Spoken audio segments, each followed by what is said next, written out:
ఆంధ్రప్రదేశ్ రాజకీయాల్లో మరోసారి చర్చనీయాంశంగా మారిన అంశం మంత్రి నారా లోకేష్ విదేశీ పర్యటన. ఇండియా మ్యాచ్ చూడడానికి వెళ్లిన నేపథ్యంలో ఆయనపై విమర్శలు వెల్లువెత్తినా లోకేష్ మాత్రం తన నిర్ణయంపై ఏమాత్రం వెనక్కి తగ్గేలా కనిపించడం లేదు. తాజాగా ఆయన చేసిన వ్యాఖ్యలు రాజకీయ వర్గాల్లో మరింత చర్చకు దారితీశాయి. ఇప్పటికే ఏబీఎన్ ఆంధ్రజ్యోతి ఎండి రాధాకృష్ణ తన కొత్త పలుకులో కీలక వ్యాఖ్యలు చేశారు. నాయకుడిగా ఉన్నవారు, ముఖ్యంగా సీఎం స్థాయి వ్యక్తులు వ్యక్తిగత వినోదాలకు దూరంగా ఉండాలని, ప్రజల కోసం పూర్తిగా అంకితం కావాలని సూచించారు.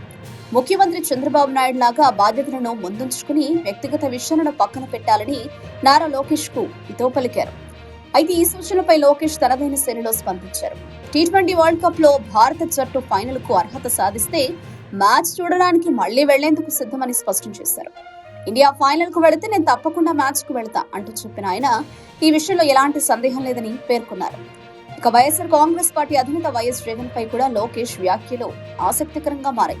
జగన్ గారు వస్తే ఆయనకు కూడా టికెట్ తీస్తా అంటూ వ్యంగ్యంగా స్పందించారు. దీంతో రాజకీయంగా ఈ వ్యాఖ్యలు మరింత వేడెక్కాయి. లోకేష్ వ్యాఖ్యలతో విమర్శలు మరింత ముదురుతున్నాయి. ఒకవైపు ప్రజా సమస్యలు ఉన్న సమయంలో మంత్రి విదేశీ పర్యటనలు సరైనవా అన్న ప్రశ్నలు లేవనెత్తుతున్న ప్రతిపక్షం మరోవైపు వ్యక్తిగత స్వేచ్ఛను కూడా గౌరవించాలనే అభిప్రాయాలు వ్యక్తమవుతున్నాయి. ఈ నేపథ్యంలో నారా లోకేష్ వైఖరి, విమర్శలను పట్టించుకోకుండా తన నిర్ణయంపై నిలబడడం రాజకీయంగా ఏ మేర ప్రభావం చూపుతుందో చూడాలి.